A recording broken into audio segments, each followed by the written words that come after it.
Hello and welcome to More Than the Game, a podcast about the A-Leagues, Premier League and more. My name's Tommie C, and this week on More Than a Game, anti-power rankings. Yep, we're going to be doing A-League and Premier League anti-power rankings. Also, fans get wet upon return of the A-League. And also, we're going to be giving away a More Than a Game FPL prize. We've got a full panel this week. George is joining us from London town. How are you, mate? Good, mate. Yeah, just waiting to hear my name on the FPL prize. Very excited for that one. Ooh, yeah, sure. Damo, how are you, mate? Big weekend for you? Yep. I'm tired, but that's normal for me at the moment. You got your parents visiting? They help, or are they just getting in the way? Yeah. No comment. They're obviously not listeners, Damo. Yeah. Well, I guess I'll find out, won't I? And Mikey, obviously, big weekend for you with the A-League back. You got along to Amy Park on Friday night, I'm assuming? Yeah, got back. It's good to be back into it. Feels like just yesterday, the longest off-season in football, I think. Yeah, it's got to be right. Almost feels like there's a big gap between like Olympic Games or the World Cup, right? But alas, here we are. We're back as well. But look, boys, let's get straight into it. Moment of the week and own goal. Damo, you want to go first? Yeah, look, I'll start with my moment of the week. It comes from the National League this week, the fifth tier in England. Wrexham won 7-5 against Barnet in the National League. Wrexham, obviously, a hot topic with their new owners and their new documentary on Disney. An interesting fact about this, though, is Wrexham have only conceded 5 goals in the league twice in the history, and they won both games.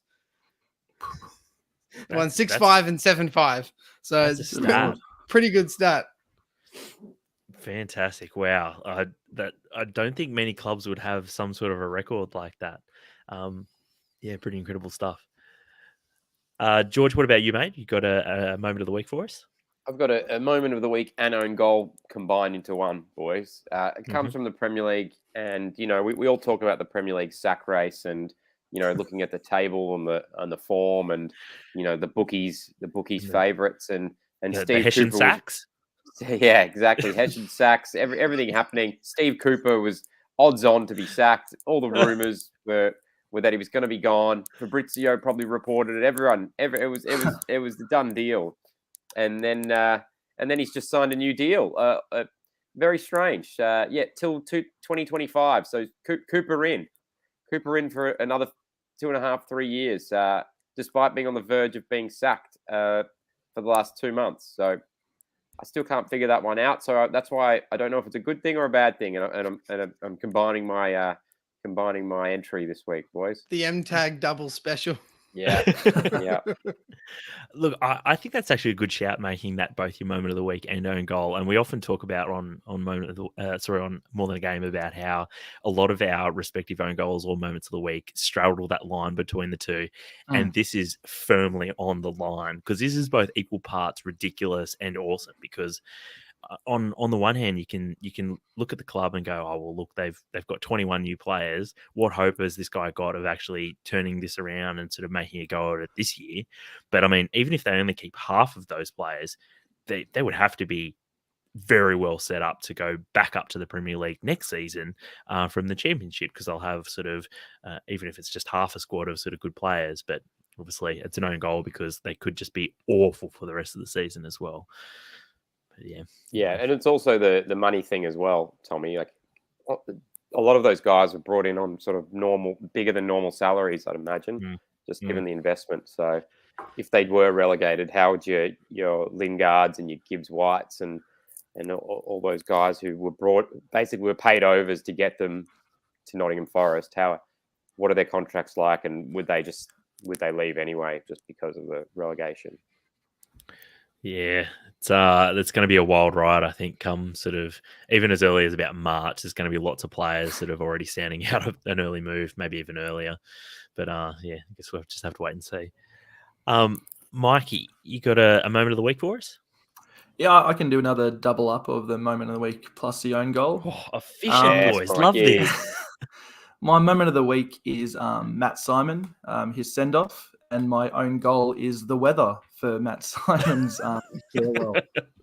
So we got to stand in the rain at Old Gosford and hold a framed jersey in torrential rain, which must have been a fantastic send-off for the 325-game player. But yeah, full props to Matt Simon on a great career. As Jesse would say, what a moment. Was it 325 games? I think you said he played in the A-League. Yep. It's probably 325 concussed players or centre backs that he played opposite. A lot of definitely hurt ankles. Yeah, definitely. Sorry, yeah, I was like, what's that about Kurt Angle? Sorry. But no, look, I guess a bit of a cult hero or cult figure within A-League circles, Matt Simon.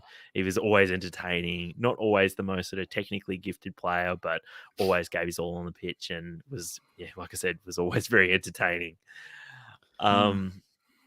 All right, for me, look, I'm not as efficient as everyone else. I've got a moment of the week and a separate own goal. But my moment of the week is a real feel-good story this week. Cristiano Ronaldo obviously moved to Western City Wanderers over the off-season. And some people may or may not be aware about his immigration to Australia from Sudan, or not sure if it's from South Sudan or from Uganda. But his father, who lives in Uganda still, he came over and was able to basically watch Cristiano Ronaldo play professionally for the first time, which is a great moment for him. Obviously, challenging upbringing for him, and obviously been a challenging journey, I guess, through to this point for Cristiano Ronaldo. But they had Cristiano Ronaldo's dad on the field for a post-match interview, and you could just tell he was just chuffed to watch his son play, which is just a really lovely moment. That's my moment of the week. Who still has an own goal? George, no, you were done. So Damo, that leaves you, mate. You got an own goal for us? Yeah, my own goal comes from the Championship. Troy Parrott, who is on loan from Spurs at Preston North End. This season. Wonder kid in Give him a Football game, Manager, Jose. 17 or 20. I can't remember which one it was. Yeah, well, he's 20 years old now, and he just keeps getting loaned out to pretty much Championship teams. League One last year, but he's played 11 games so far this season. He scored his first league goal for Preston last night, which you could say is a good thing. But the own goal is that he was so excited that he wheeled away and took off down the sideline celebrating and tore his hamstring, and now he's out for a couple of months. So that's it's a bit of an own goal for a bloke that scores his first goal for his new club and now is out of action until the transfer window, where Preston could likely send him back to his host club. That's so rough. There. Wow. That's really rough for like him. To see that in super slow-mo. The funny thing was, I don't think this game was broadcast. We were talking about the blackout earlier in England, obviously. I don't think it was broadcast on TV, and there was a live tweet of how it happened, and it was a commentator said, brilliant goal, he squeezes it in the near post, and he wheels away, and it looks like he's gone down. And then 2 minutes later, confirmation that Troy Parrott has torn his hamstring during celebrating his goal. He's exited the field. Oh, that's just horrible luck. Wow. I mean, those that listened to our A-League preview ep last week would remember how I was sort of just willing on Arzani to have a good comeback season this year, just because you don't like to see a young player go down with an injury that sort of changes or cuts short their career. But geez, like this guy is sort of trying to find his level, trying to get up to Premier League standard, and it's so disappointing. Oh dear. Mikey, we've already got an own goal from you, so it looks like it's just me left. For me, it was the Cove last night at the end of the A-League match against Melbourne Victory. Melbourne Victory had just taken the lead, so it was 3-2, and the Cove were behind Melbourne Victory goalkeeper Paul Izzo. Izzo is not actually sort of delaying the match, but the Cove and the Sydney fans behind him start booing him, and then one water bottle appears behind him, and you think, oh, geez, that's not great. He's going to really sort of milk that and drag this out. And then before you know it, there's 10 and 20 water bottles behind him. And you think, well, any accusation of him wasting time has just gone out the window now, because how long is it going to take for it to take these water bottles off? And I mean, it was a real own goal, because not only was it a bad look, I guess, for the Cove, Sydney fans, sort of generally speaking, but it also robbed Sydney of the small amount of momentum that they were actually gaining at that point, and trying to get back into the match and equalise. So not only was it a bad look, but it just pretty much robbed Sydney of any hope of getting back into the game and getting an equaliser. So obviously it finished Melbourne Victory 3 to Sydney's 2, but probably a deserved result, if nothing else, just for that moment alone. If the intent was to, get into hurry up, it really did not do that at all, did it? I can't think of any other reason. Yeah, I can't think of any other reason why you would do that other than, I want them to hurry up. Like, the game's almost finished. There was less. I'm pretty sure it was in injury time by that point. There's zero that you're going to gain from that other than just like venting. Stupid. Well, that's probably what it was at the end of the day. Exactly. But all right, so that's moment of the week and own goal wrapped up. So we'll get into just a couple of things of news and things I want to discuss before we get into our A-League power rankings. And that's so midweek, there was more news out of Football Australia Central regarding the Australia Cup final. Obviously, everyone knows what happened there now, and obviously that was pretty ugly. But the FA have released a couple of statements this week. Obviously, the first one was condemning the Sydney United fans. The second one was involved them concluding that they were going to be banning one person based off of what they had seen. And then they issued a third, well, may have even been a fourth statement saying that they were banning a second Sydney United fan. And I thought this was a strange turn of events, because I thought, how many times are they going to be issuing a press conference or a statement saying that they're banning someone? And we sort of joked in the group chat about, are they going to do this one by one? And if so, how long is this all going to drag out for? So I'm curious to know, boys, have you guys got any ideas for sort of what week, what round of the A-League that this is all going to be wrapped up by, if they're doing this maybe 2 statements a week for the next couple of weeks? Oh, look, we're in something by the next cup final at least. Like, we'll at least get another few. I guess it's a bit ridiculous. Do you think Football Australia could have this wrapped up by finals time? They could have had it wrapped up by the first statement, but we're still here and we're still going. So I'm not sure how long they can drag it out for. Yeah, look, I guess go on, Damo.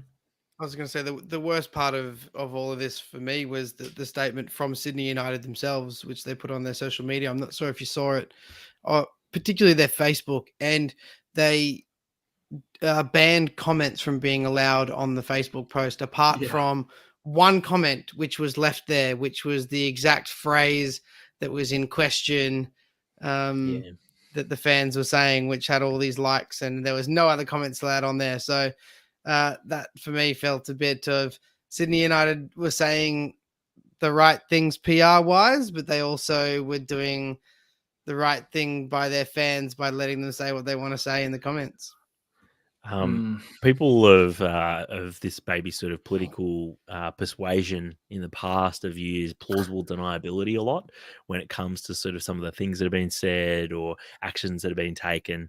And this felt very much like another one of those things where you'd say, oh, it was just one comment it was one of the first comments and it was just accidentally left there. But yeah. Oh, I see you.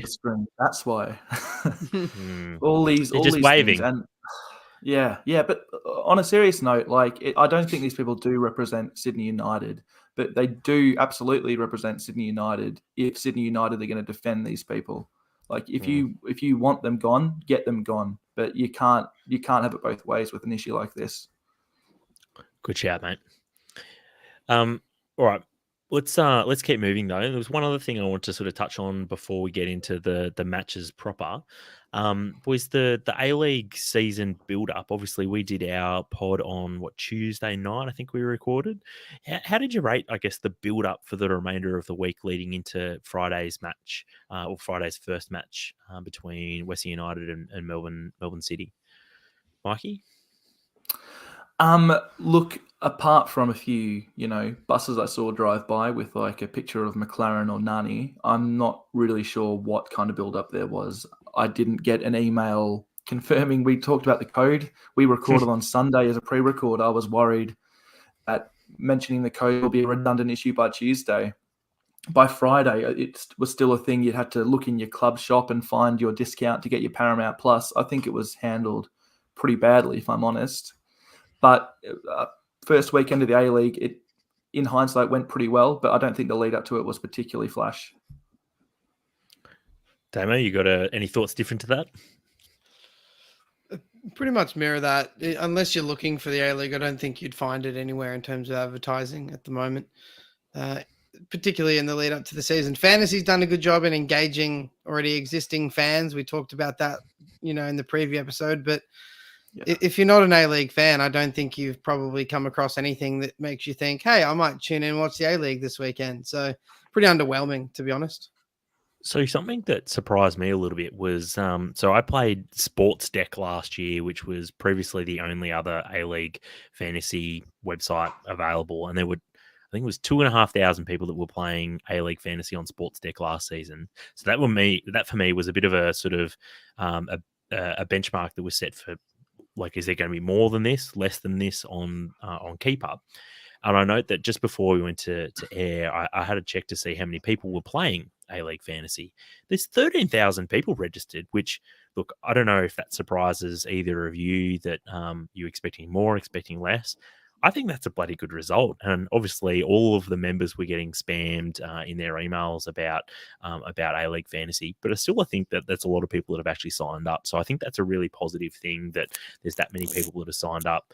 Obviously, we get a lot of members in the A-League, but not all of them are particularly engaged. They might just sort of go along to the game.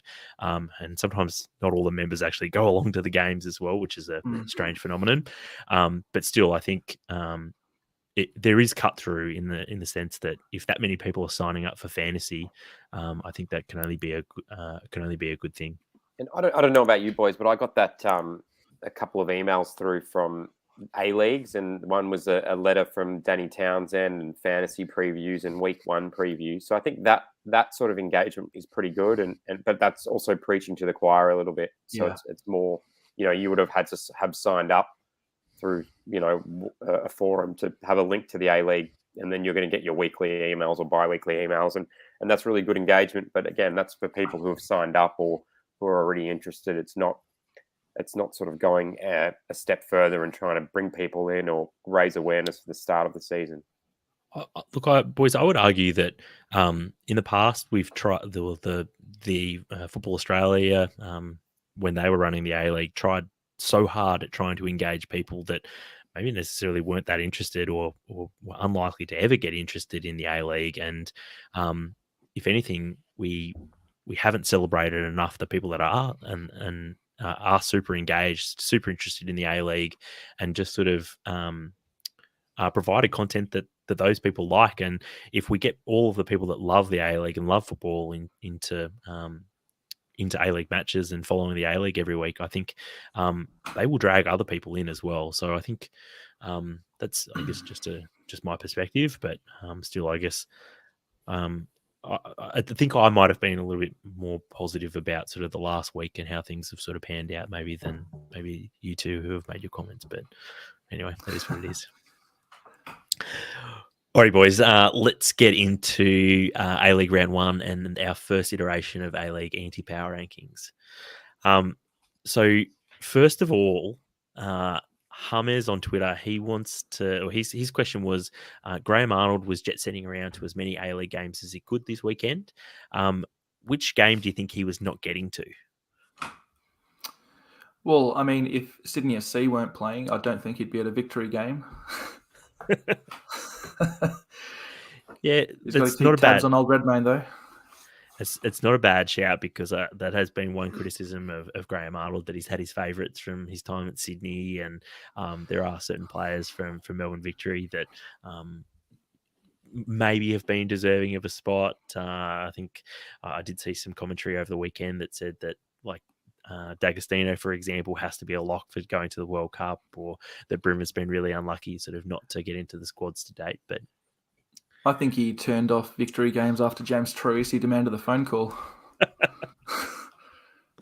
So does that mean Troisi's going to the World Cup now that he's at the Woo? We need at least one bald fraud. Why not? Isn't that Arnie? Not yet. Oh, dear. Alrighty, boys.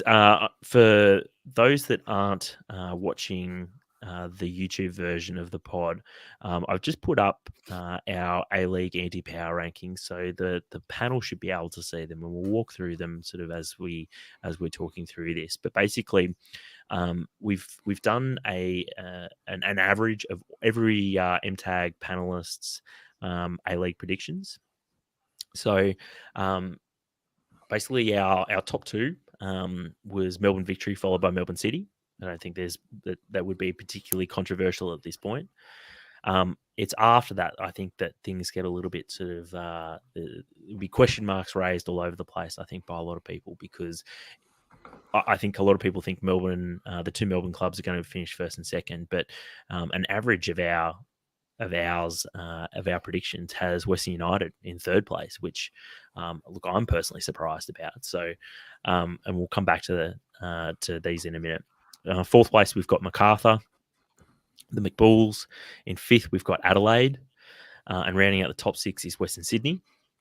Then just missing out on finals, we've got Newcastle and Wellington, and then the final four teams are Sydney.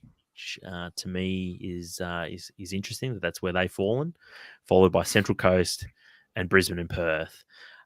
Brisbane and Perth, I think, just like the two Melbourne teams, I think a lot of people are predicting Brisbane and Perth to have a pretty rough old season this year. But yeah, I know at least one MTAG panelist predicted Brisbane to finish as high as fifth. So, and he's not on the pod today. So I'll leave it. Yeah. Boys, noting that we've already seen one round of A-League, although we did miss two teams with the Central Coast and the Jets, their game getting postponed due to the weather. Is there any of those teams that you see there that you think it's reinforced where they're sitting on the table, or it's done the opposite, where you think, wow, we already, after just having seen them once, I think we're way off? Any team jumping out with you, Mikey? One thing I just say is I'd be worried if I was below one of the teams that didn't play on the weekend. That's always a good start, isn't it? Yeah. So what we got? Central Coast in 10th, and obviously, pretty tough to predict on how they're going to go based off of not having played any games. But I mean, here we are.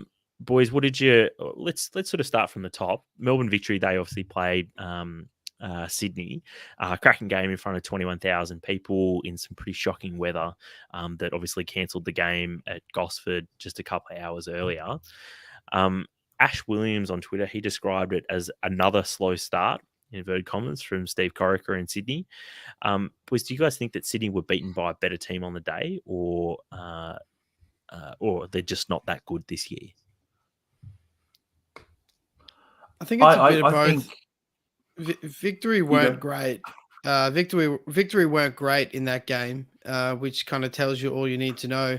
They were a better team on the night, plus they didn't play that well. So I think that tells you that Sydney just aren't the team that they have been over the last few years, and I think they'll be fighting an uphill battle this year. And Tommie, you mentioned before, someone on the panel predicted Brisbane to finish as high as fifth.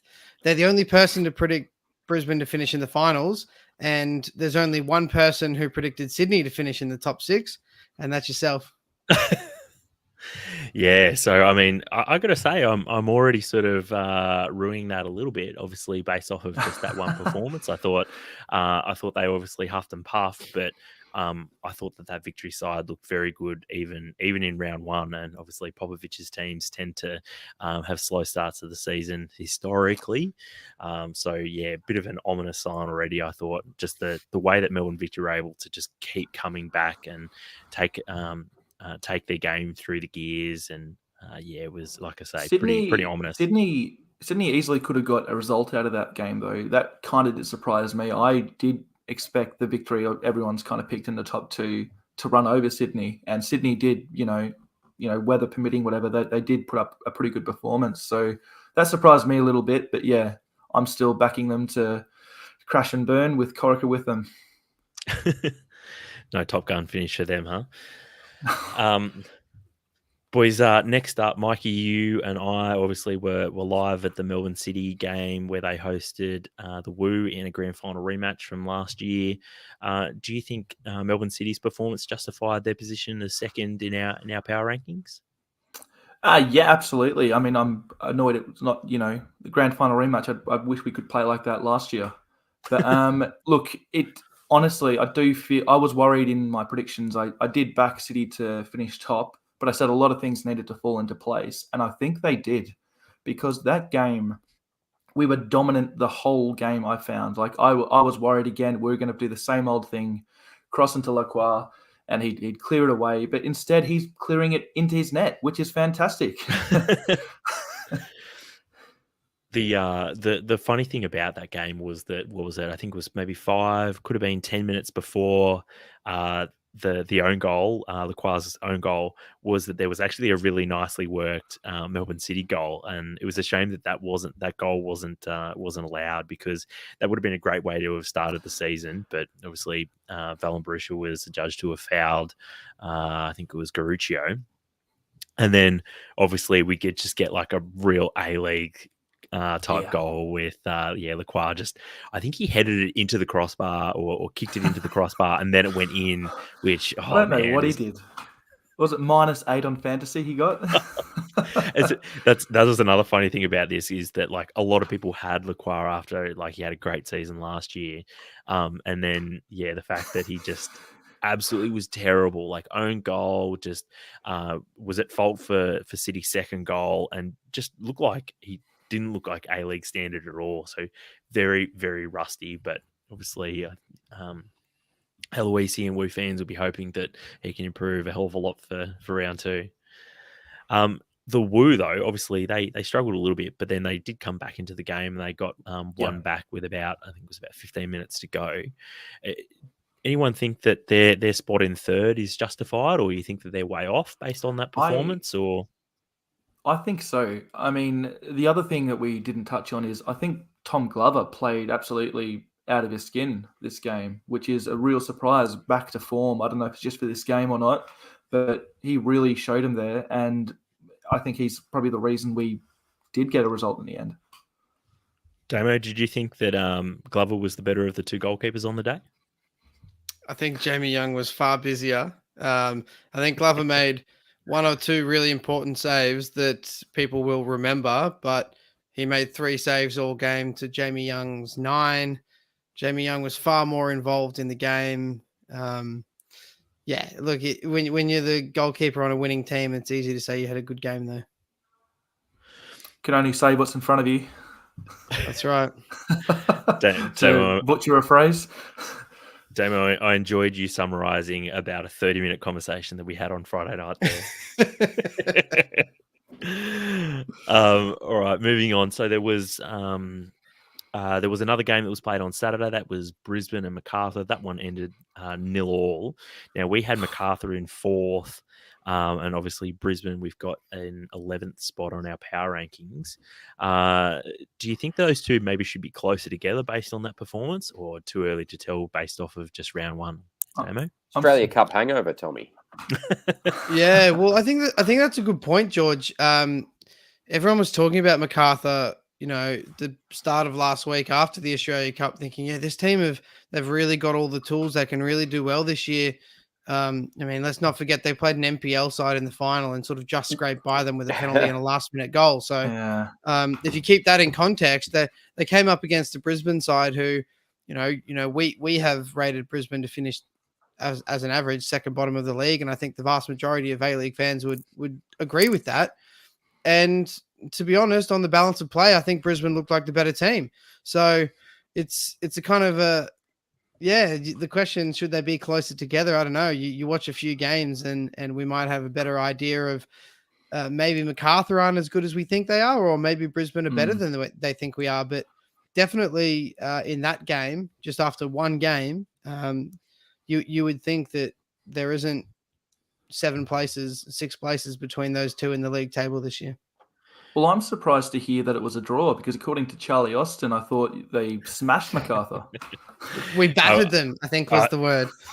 Battered them, yeah. I was even better. I was just going to say, Damo, it sounds like you've been drinking the Charlie Austin Kool-Aid, which I don't think is an actual drink, but the Charlie Austin Kool-Aid where he said that they battered them. Not sure maybe if Charlie Austin is now running his own fish and chip shop, maybe in the Brisbane suburbs. But it was a pretty curious sort of response, I thought. Imagine if they win the game. Wow. Well, I don't think he's out of line in saying, obviously he's passionate and he thought they should have won, but save for the last probably 10 minutes of the game, I think Brisbane they really did control the game, and they finished the game with more than double the amount of shots as MacArthur, and I think MacArthur had 5 shots in the last 10 minutes. So if you look at it that way, then it was 13 shots to 2 after 80 minutes of football. You would consider that Brisbane battered them. So everything, if you look at a stat sheet, said Brisbane were the better team, but we know football's not won in numbers apart from how many goals you score. Fair enough. Alrighty, boys. Moving on to Sunday's games, though. Wellington, they hosted Adelaide at the Cake Ton. In Wellington, game was it was a game of probably 3 highlights. The first one being Jan Sasse's red card, which look, I don't know about you guys. I'm calling it an event that divided opinion, but do you both agree that it was a red card or not a red card, or what are your thoughts? I'd say red card. Yeah, look, I agree that it's a red card, but I think I said during the game, it's one of those ones that it was given a red card. They're not going to review it and take away his suspension, but also if it was given a yellow card, VAR wasn't going to review it and make it a red card. So it's one of those ones that really, it's a fine line, and it's always up to the discretion of the referee. And, that's why football is the game that it is that it's a game of opinions. Curiously, Ollie Sale in the post-match interview, the Wellington goalkeeper, I think he might even be their captain at the moment, he said that, knowing Sass, that there was no malice in it, it wasn't intentional. Obviously, it looked bad, but it sounded like he was quite sort of sympathetic for his colleague. But he said that there couldn't be a lot of complaints from he and the other Wellington boys, which I thought was a pretty level-headed sort of take on it. When I think a lot of players and Wellington fans would have been pretty disappointed by what obviously was a very accidental incident. 2 big goals late on, one for Wellington and then a great equaliser for Adelaide as well, meant that it finished 1-1. We've got Adelaide finishing 5th and then Wellington finishing 8th. Boys, do you think that's about right based off of what you saw today? Well, if Adelaide are continuing into this season the habit of scoring very late crucial goals, then maybe we have got them a bit low. Because Wellington did very well to get their goal after going a man down. And then it must be so crushing to, again, Adelaide United in the dying minutes to snap one back. They just never stop. They never give up. Never. The Viet way. And I guess that you raised 2 very good points there, Mikey, that both teams really played to sort of the stereotype from last season where Wellington would be really defensively resolute and then sort of somehow against the odds get a goal. And then Adelaide went down the other end and scored late on as well. So, just both teams just absolutely playing to type. The final match of the round was Western Sydney versus Perth. This was not a particularly great game. Not a lot to report about until into the second half. You had Kirpich. He got the goal for Western Sydney, which ended up giving them the 1-0 win. But he did also have a penalty saved late on. This was while I was having a shower, so still haven't seen the penalty save or what led to the penalty. But look, obviously, good result for the Wanderers. Sometimes it's not about how you play; it's just about the result you get, and they'll be pleased with the result, if nothing else. But obviously, mixed bag for Kirpich there. It was a decent finish. Jesse's wife described it as, "Well, that wasn't very good," when she saw it back. So obviously, not one to get fans out of their seats for, but still, nonetheless, they all get count. them in their seats in Bankwest at the moment. Yeah, exactly. We've got the Wanderers finishing in 6th and Perth finishing rock bottom. Anyone want to reattack how we've got them sitting at the moment, or you think that that's about right based off of what you saw? I think Perth is bang on. I think they're going to finish dead last, and we spoke about that in the preview last week. Interestingly enough, the Wanderers, on average, we've got them finishing 6th in the league, but only 2 people have got them finishing. 2 out of 5 people who gave a ladder prediction have got them finishing in the finals. So everyone has got them right there in and about a finals challenge and a real sort of dogfight for a final spot, which is, in the A-League, you can finish anywhere between 4th and 10th if you're in a finals fight. So, yeah, I think they're anywhere in and about that middle of the table there. But, yeah, Perth, I don't really see much for them. So, although Damo, we've got Shannon. Shannon predicted Perth to finish 4th, so we've got that. Mate, I think I had him 3rd or 4th as well. So I think it's Shannon and I that have bumped him up. So with Perth, I had him 7th. Or Wanderers. Sorry, I meant Wanderers. Yeah, so I think I've helped get Perth, the Wanderers into finals. Yeah. And no one thinking Perth's going to do well this year. Yeah, other than Shannon.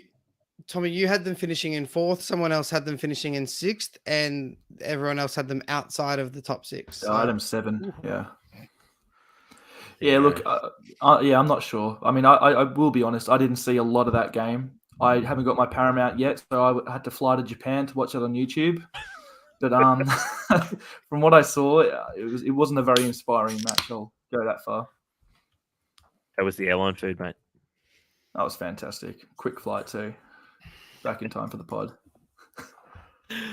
Alrighty. Next up, we're going to be talking a little bit of Premier League and our Premier League power rankings. So for those that are watching along on the YouTube stream, you should be able to see very shortly, as soon as I can change it, the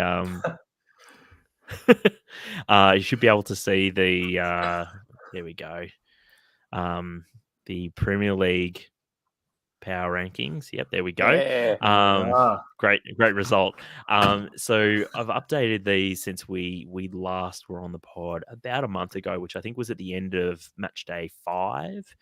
So there's been a few changes in the top half of the table. The big one, obviously, at the top is that according to our power rankings, we've had Arsenal drop down 1 position after their loss. But most importantly, City have jumped above them because they just look ridiculously good in the last month. Obviously, they're still undefeated. They have had 2 draws so far this season, but Erling Haaland just is making goals out of nothing, and he's still got Kevin De Bruyne behind him, just absolutely serving it up for him. So the guy's going to score just a bucket load of goals, assuming he doesn't get injured, and that's just been really scary to watch. And pretty much if he's broken records, he's also pretty much broken our power rankings. So it looks just, pretty. For the next one, we'll just omit City and.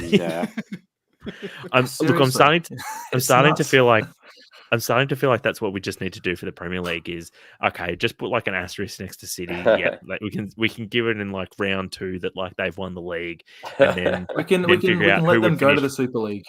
Yeah. we'll cut them free. Exactly. Or just give them a handicap, like the start of the season, like -20. It's like golf. Yeah. That's a great shout. We have kept Arsenal in second place though. After they dropped down from first, they have had otherwise good results other than that loss to Manchester United. And I think they would have been really disappointed with that result because they have looked really good so far this season. But Yeah. Arsenal don't have a great record against top 6 sides. So, they would be really hoping that they could have taken all 3 points against the Manchester United team that has been really up and down so far this season. Real mixed bag of results. So, pretty disappointing, I guess, result for Arsenal when they're in good form, whereas Manchester United are all over the place. not. You would A be real test disappointed for with that Arsenal. result. Yeah. Sorry, Mikey? Oh, you would be disappointed with that result, but if you dangled these results in front of an Arsenal fan's face pre-season, I would think they would have bitten your hand off. A fantastic start. I think that's based on what everyone predicted. I think, yeah. And Tommie, I know it's not relevant to this set of power rankings, but they've got Liverpool today, and we'll talk about Liverpool a bit more later on. But given Arsenal's form, you'd expect them to take care of Liverpool. But if they don't, I think it really puts a real dampener on their start of the season because when they've come up against the big boys, they haven't got the results you'd expect them to. But it remains to be seen. Well, that was sort of the question too last week when they played Spurs, right? It was exactly the same conversation. Can they get over the top of Spurs? But I think that was more or less of a. I think there's only been 2 away wins in the North London Derby in the last 20 years or something. So that goes to whoever's at home usually wins the game. And Spurs have only ever won once at the Emirates. So that game went pretty much as everyone expected. Arsenal would keep the ball a lot and Spurs would sit in. And Arsenal got lucky enough to get an early goal and then they got the break with the red card and the game sort of fell into their hands. So I agree that Liverpool's probably a bigger test than Spurs was because there's less to it. It's not a derby. It's more of a test of are they actually a good enough football team? And that's a good point. I didn't mention about the North London Derby result, and that's another thing that helps, I guess, Arsenal keep their position in second, which is still a very good position to be in at this point, might I add.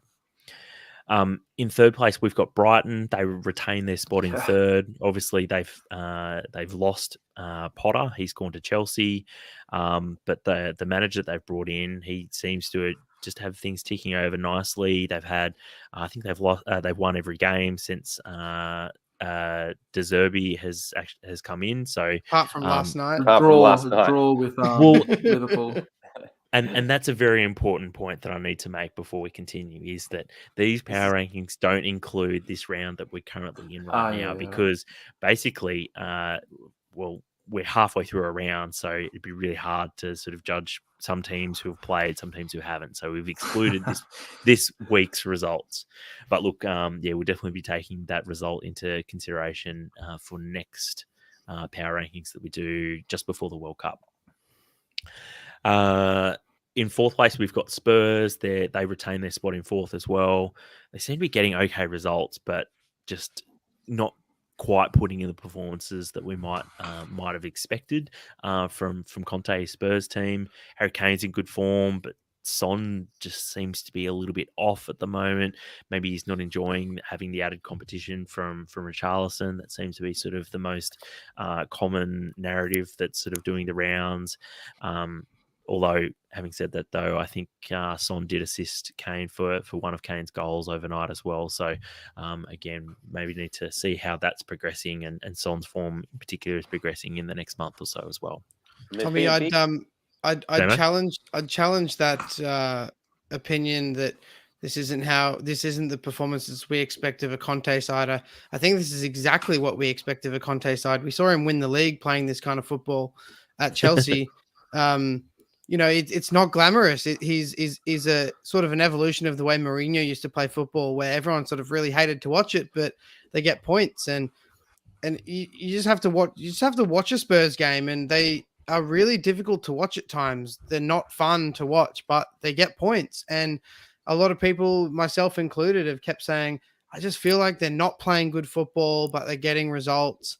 I actually think they're playing exactly the football Conte intends them to play, and that's why they're getting the points. So, it's hard to come by for Spurs fans, I guess, because they're used to Pochettino, and then they've had these other sort of attacking managers that have played really nice on the eyes kind of football, but they haven't ever got the results, and now they've got the opposite. So it must be a bit of a transition for them. And on that Damo, that was all the noise coming out of the North London derby from the Spurs fans, was the frustration at the way they were playing. And notwithstanding that they had picked up results in the big game, they didn't, and they didn't look good. And, you know, Arsenal bossed them for the most part. I know they had some chances to equalise, and then the red card derailed them. But the Spurs fans were saying, you know, what's the point of playing this football if we're not going to be winning?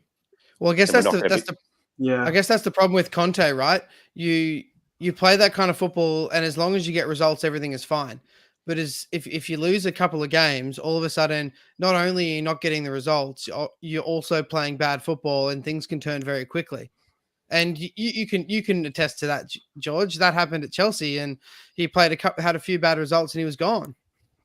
Turned very quickly, yeah, because of all the other stuff as well, all the noise that comes with Conte. But yeah, as long as you're getting your 1-0s and you're picking up the results that you're supposed to pick up, and you're managing to beat, you know, your rivals, then you're fine. But the minute it stops, then the pressure mounts, and people are like, well, why are we paying to watch this when we're not actually collecting points? But at this stage, you've still got Harry Kane winning you a lot of games. So, well, he scored 12 in his last 12 games, Harry Kane. So, you know, we talk about Haaland. You know, Haaland's got 17 in his last 11 games or something, but Kane's not too far off, and no one's really talking about that. Yeah, I guess it's important to note that Spurs are currently sitting third in the actual Premier League table.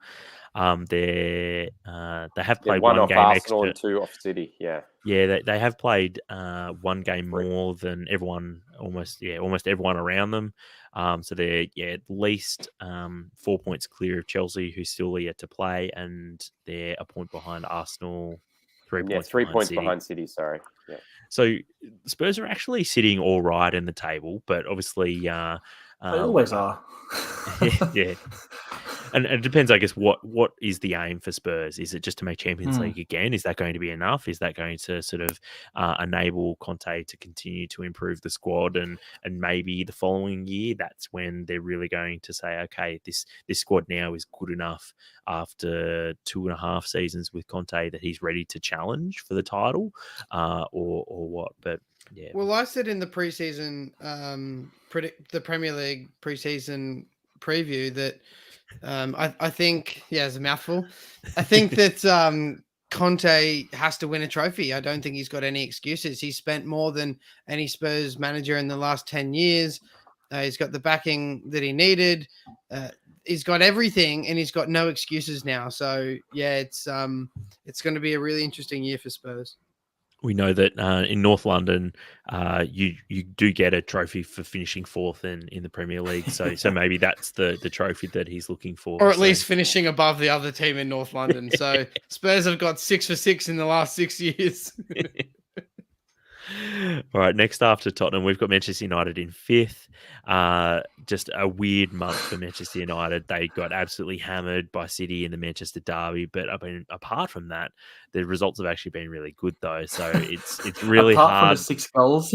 But every other game they've won. So and the other teams around them haven't got as good a result. So it just continues this sort of Jekyll and Hyde season that Manchester United are having, where they can be terrible in one match, and then the next 4 matches they're pragmatic and efficient. And curiously, Cristiano Ronaldo continues to basically just be a shadow, just hovering around with the team. Yeah, like played a lot of time on the bench. Got panned for his performance in the Europa League last week as being a real shadow of himself, of the Ronaldo that we used to know, and just was one of just the game or era defining players over the last 10 years. But yeah, he's looking like his aura is fading. And you the say other that thing, he'll probably come out this week and start and score 3 goals, and you'll eat your hat next. yeah, but I think on that Damo, he probably will do that, or he might do that. But they still seem to play a lot better when he's not starting. So Definitely. Yep. he'll still score. Yeah. Yeah, and credit to Ten Hag, because we spoke about this a lot before Ten Hag, or when Ten Hag took over, that he either needs to put Ronaldo on the bench or he needs to get rid of him. And to be a manager to come into a club like Manchester United and put a player like Ronaldo on the bench for like 7 games in a row, it takes balls, and he's had to do it. So credit to him. Big balls. I think if Pogba and Ronaldo have taught us anything, is don't go for a romantic return to Manchester United, because it's not going to work out well. They don't exist. Yeah. In 6th, we've got Newcastle retaining their spot. Another team who's retained their spot this time. Newcastle absolutely hammered Fulham last week. Brentford. They did beat Fulham last week 4-1. But other than that, they dropped points against Palace and Bournemouth, 2 teams that they would, at this point of sort of the Saudi project, would be thinking that they would be able to beat pretty comfortably, and based off their form as well, would be thinking they'd be able to beat them comfortably. So just the 2 wins before last night for Newcastle. So they keep their spot, but only because sort of some of the teams around them have still got some work to do. But Newcastle are looking still pretty promising. Currently, they're sitting in 5th. So yeah, very, very strong start of the season for Newcastle. And Isak's been injured, hasn't he? So I think that's sort of true. And I think, look, I think that's fine while Callum Wilson is fit. But if Callum Wilson is fit and Isak is injured, then things like they're back to Chris Wood, and I mean they don't see themselves as Burnley 2.0 anymore. Like, so it's sorry, Jesse. I think if you're a Newcastle United fan, you just got to hope you hold on until January when a star Australian signing comes your way. Yeah, Garang Qual going to take the Premier League by storm. Heard it here first. Next up, Fulham, who some might be surprised that we've got them all the way up in 7th. I've still got them as I'm saying that they're overachieving still, and that they are still doing all right. They've got the 3 wins, 2 draws, 3 losses. We had them 7th last month, and I've got them in 7th again. And I only had them below Newcastle based off of last week's 4-1 win by Newcastle. Against Newcastle, they lost. Yeah, so Fulham, look, they're not getting a lot of draws at the moment, just the 2 draws so far this season, which if they're able to turn some losses into draws, it might sort of help them stay up in the Premier League this season. But so far, they've been getting some decent results, and I think fully deserve their spot in our power rankings in 7th. And it's a big game for them in the Delicatessen derby tonight. Yeah, Fulham versus West Ham. So, I think that's the one that I'm looking forward to, because hopefully, the West Ham defense will really sort of turn up, and the West Ham attack will finally turn up, because I reckon there might be goals in Marco Silva's defense. But I guess we'll wait. How does Forest fit into the Delhi derby?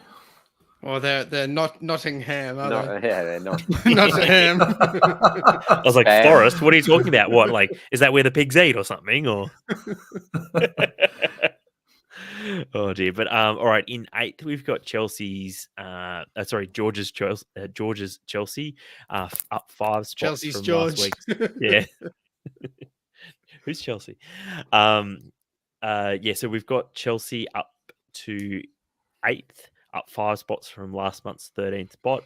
Obviously, they've improved a lot. They brought in a new manager, and things sort of seem to be ticking over a little bit there, a little bit better there. Some better results, but obviously not sure if it was just the atmosphere maybe from a month ago.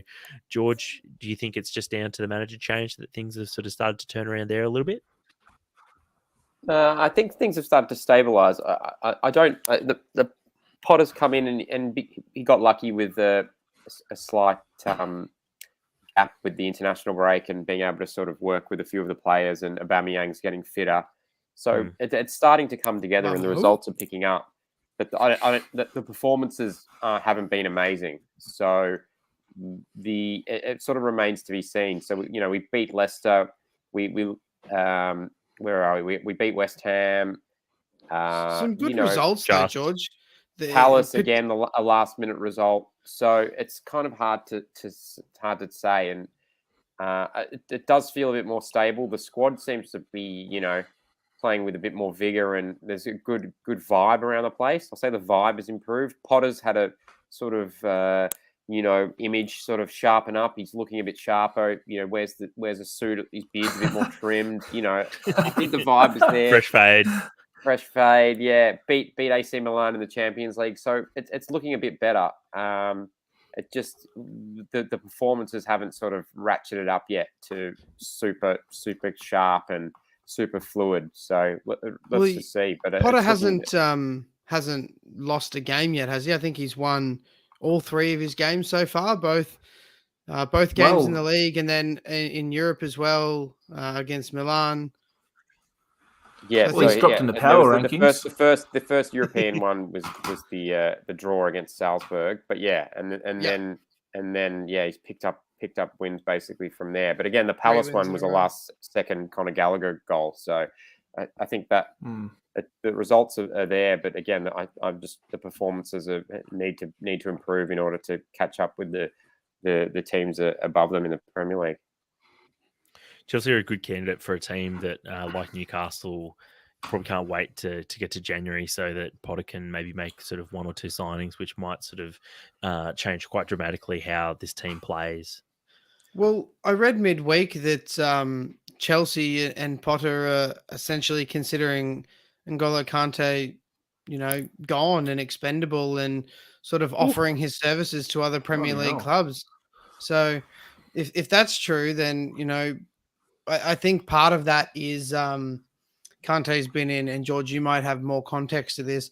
Kante's been in sort of a contract negotiation battle with the club for the last couple of years. He signed, I think, a 4 or 5 year deal, and he's coming up to the end of that next summer, and he still hasn't renewed, and they just haven't been able to settle on anything. And I think Chelsea's sort of strong arm to Kante is, all right, well, we'll offer you to other clubs, trying to get him to re-sign.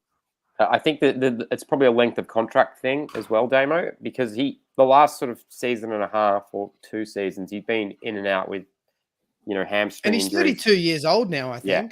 So that's what the issue is, and there's always been Real Madrid rumors and that sort of thing. But yeah, I think it's just his fitness has been a problem. He'll end up at Arsenal on a 4-year deal for $300K a week and play a couple games in the first season. Not to labour the Chelsea point. The other story that came out last week was the Christopher Nkunku medical that happened when the transfer window was open, and they're looking to bring him in either January or sort of the start of next season, and they're willing to match his €50 million release clause. So that could be one to shake things up in January as well. Very interesting. I think some people might be shocked to know that Aubameyang may not be the long-term answer at number 9 for Chelsea. So, what the man that came for Thomas Tuchel? Yeah. He got what 45 minutes with Tuchel. That was all right. A training session. Got to hold up a shirt. Talk about the old days. Sounds like the Booby Prize in like a raffle or something. Congratulations, you got 45 minutes with Thomas Tuchel. I think the next wave of contracts you'll see players sign are. I can walk away if within 3 weeks my manager is sacked.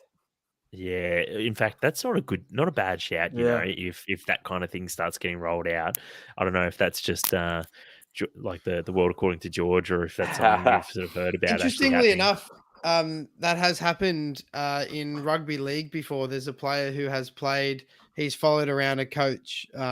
He's followed around Wayne Bennett. You may or may not know him, a famous rugby league coach. Dario, what's his name? Darius Boyd always it had a him? clause. Yeah, Darius Boyd always had a clause in his contract that if Wayne Bennett left the club, then he could walk away as well from his contract. So it's not that it hasn't happened before. And George, you could be bang on the money there that this could be clauses in people's I'm contracts. sure Nico Kranjcar had one with Harry Redknapp. With or Harry something. Redknapp. Yeah, Crouch as 100%. well. Harry Redknapp had a harem of people that probably had that clause. There was Defoe, Crouch, Crenshaw. Get the band back together. David Bentley, all the boys. All right, mate. It's that meme, Harry Redknapp, me and the boys. Yeah. Oh, wow. All right, let's keep moving, though. Brentford, they're in 9th on our power rankings. They've gone up one position, but it's largely through default with a couple other teams around them dropping down. Now we And move not to taking in this morning. Yeah, exactly. In 10th, we've got Everton. Now they're the big movers of this power rankings. They've shot up 6 places, and look, they have been in good form. They're arguably one of the form teams in the league at the moment. They've not lost since game week 2. But look, Are you I only think saying that because they beat West Ham recently? Look, there is also that. But look, I think maybe this is a bit of a correction as well, in the sense that finally I'm giving Frank Lampard a little bit of respect for sort of what he's done so far at Everton, because obviously he kept them up last year, but also he's managed to turn things around, and Everton are sort of quietly doing things while a lot of people predicted they would sort of be around the bottom 3. But right now they're sitting in 11th. Like I said, they haven't lost a game since game week 2, and things are sitting pretty good right now for them. They're not scoring heaps of goals, but they've got one of the best defenses in the league at the moment. So yeah, things are looking really good for them at the moment. In fact, I think where are we? If I'm looking at the table, I think they've got the best defense in the league, better than City, better than Arsenal, better than Brighton. So yeah, pretty incredible from Everton so far this season. But they've and still that's got a One goal. great pickup. Still got a goal difference of 0. 0, yeah. Yeah. True, and I mean, you're always going to struggle when you've got. I think they've scored the least number of goals as well. So basically, they're Wolves they from have to last have. year. We can have, yeah. Actually, no. West Ham have West scored Ham, less, Tommie, less come on. goals than Forgetting Everton. about that, We Tommie. won't talk about that. Oh yeah, Don't I was come looking at at the the wrong stat, man. column. Sorry. Five goals. And I think Wolves have as well. Yeah. Wolves have Oh only my scored goodness. 3 goals in 9 Yeah. games, so that's Wow. a pretty bad start to the season. I'm More sure we'll talk on about them in a Wolves. sec. Yeah, more on Wolves and West Ham in a second, though. So Everton in 10th rounds out the last team in our power rankings top half. And now we'll do the bottom half. Very slowly, sorry. So in our bottom half, we've got in 11th place, we've got Liverpool. They retain their spot in 11th spot. Still just like, you never know what Liverpool's side is going to rock up. They've I think they would have had a 3-0 3-0 draw. They had a 3-3 draw recently against Brighton, where which Jesse was there. Jesse, our own Jesse, was at that game. Got to see a fantastic hat trick from Leandro Trossard. Obviously, he'll never forget that. Got smashed in the Champions League by Napoli. Drew 0-0 with Everton in the Merseyside derby, and it just feels like a long time since that 9-0 win over Bournemouth. They also lost to Liverpool, to Man United as well, which that would have been really, really bitter for them, losing to their one of their closest rivals, at least geographically. So, and they're only 10. I think they're only 11th or 10th in the table as well, which they're 10th in the table. Yeah, so really, really disappointing for them. And I guess they'd just be hoping for some consistency now heading into the sort of that final sprint before the World Cup starts. Tommie, I thought a great little piece about Jesse going to the Liverpool versus Brighton game recently. Obviously, you talk about Trossard's hat trick. I think it was the second or maybe Brighton's third goal It was an unbelievable goal. Brighton played a bunch of passes out from the back, beautiful team goal, finished off well, and I think you posted a clip of it in a group chat and said, "Wow, Jesse, this must have been incredible to see in real life." And he said, "Yeah, mate, thanks, really appreciated it." My favorite part of you didn't like that. Yeah, my favorite part about this is, and you bring it up on the pod, is that now he gets to relive that moment from the group chat all over again, and having seen the pain of it in real life, and then watching the replay, now he gets to revisit hear for a me rehash third it. or a fourth time. Just spectacular. So, congratulations, Jesse. Hope you enjoyed the pod this week. In 12th place, we've got Leeds. They're big losers this week.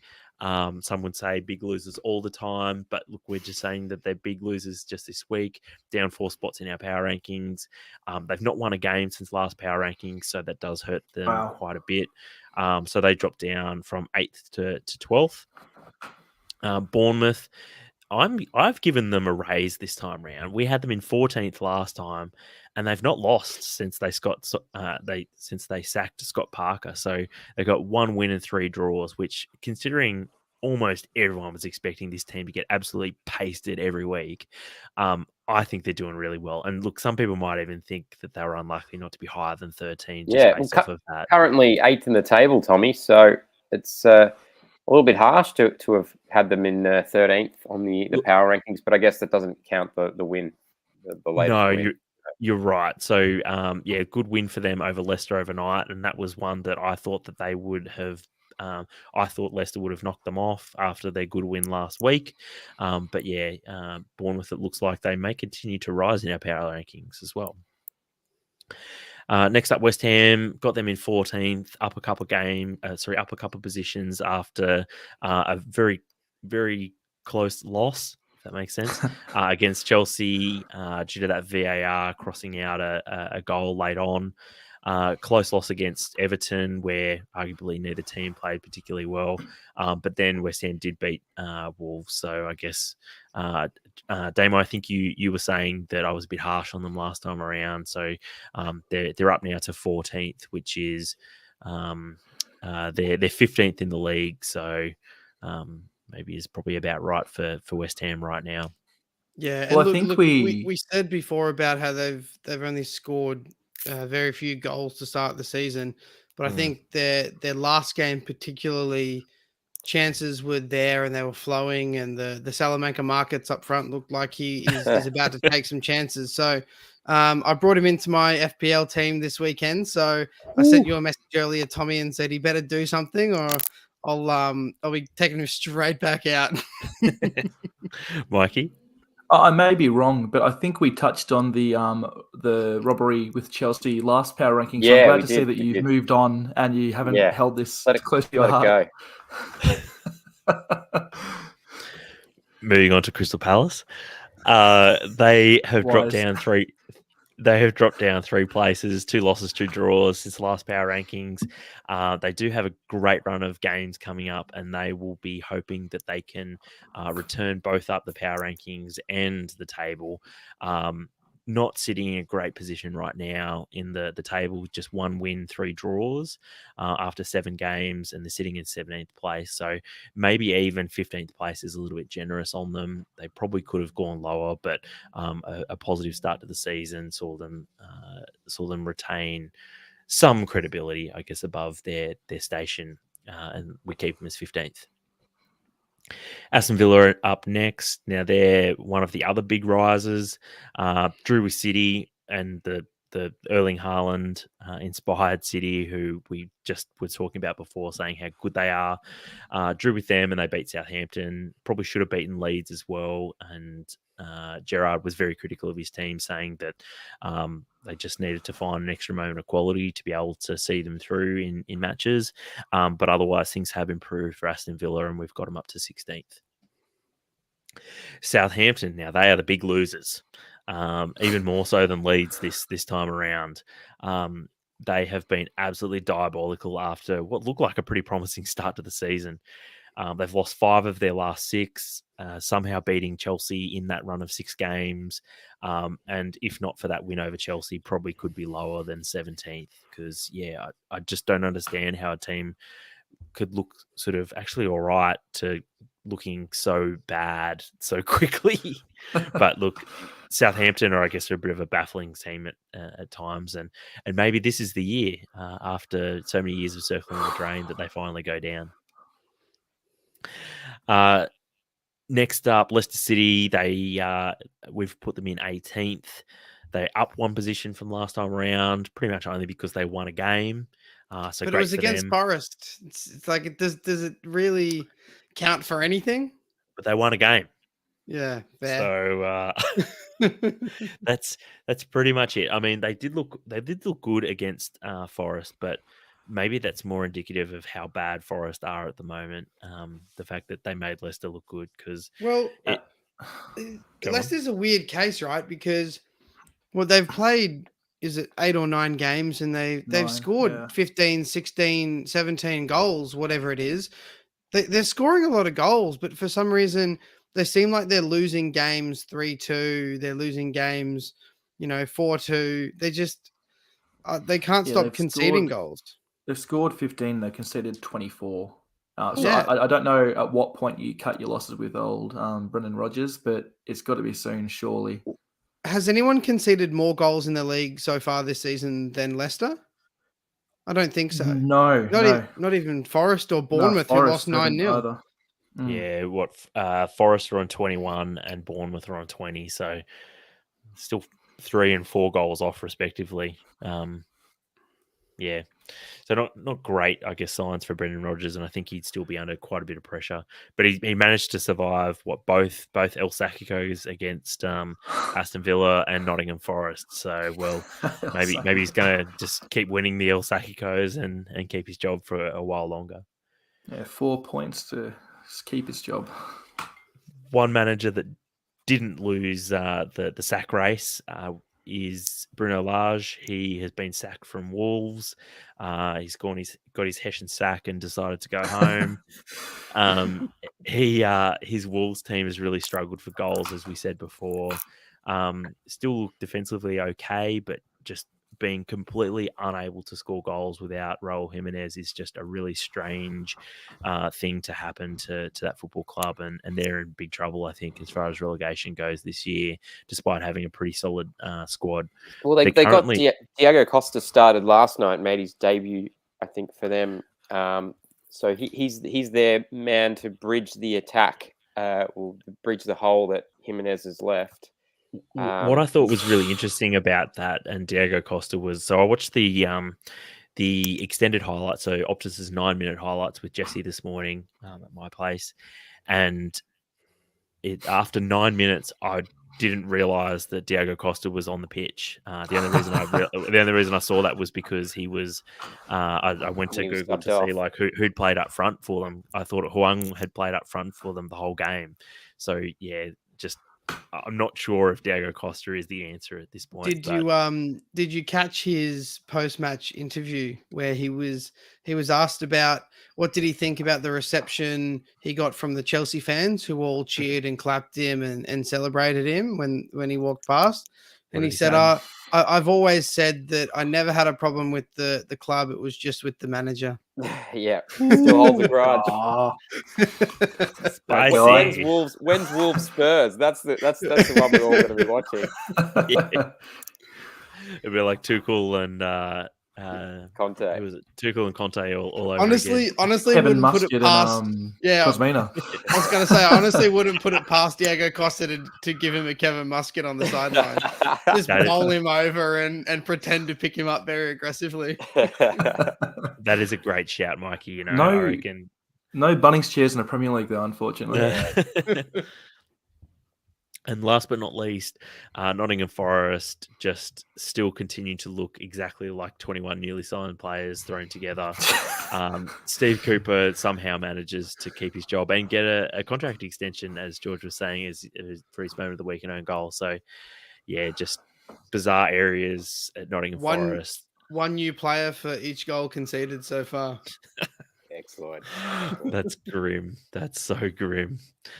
And that's basically how things are looking at Forest at the moment. Just really grim. Not a lot of natural light coming through the dense Woodlands. leaves. Very grim. It's autumn. Alright, boys, that wraps up our power rankings. So, like I said earlier, we'll do another one in a month's time. But before we wrap things up for the pod, really happy to be able to give away an MTAG FPL prize. Here you go, George. Ooh. Brace yourself, George. No, look, September was a short month with Game Week 7 being cancelled due to the Queen's death and the mourning period that went along with that. It means that the top scorer for this month only had 145 points, which, look, in some of the game weeks we've had this year, that's 1 week's teams. One week's, triple captain. Yeah. exactly. Curiously, the worst score was only 56 points for the as a total for the month. So I thought that was an interesting sort of comparison there. Was the winner for September, though, is Jacob Urbacher's Why Are You Running? So well done, Jacob. He Tommie, beat do you get that reference? Well done. Do you get the reference of that What name? about Andre Ayew? Well, no, it's also a meme of a meme. video of like a Nigerian Bollywood type film. And the guy goes, "Why are you running?" I didn't I'll have get to it. send it to you. It must be a TikTok thing, but I was like, yeah, No, of course I predates remember. that. Oh, we read it then, right? I'll be somewhere out there. Yeah, okay. We'll link it to you. Thank you. So Jacob did beat friend of the pod, John Stomo, beat him by 12 points. So unlucky, Johnny. Overall, though, as of this morning, on Sunday morning, Mike Woods, Kyogo Betweens, is leading the overall points tally, with our own confirmed not a virgin Damo, is currently third with 27 points behind Mike. So yeah, Damo's in with a real shout of taking out the MTAG FPL prize this year. So good luck, Damo. But yeah, good luck and continue. I hope everyone's having fun playing FPL. But that wraps up the pod for this week. Hope you've enjoyed it, listeners. But until next time, enjoy the football.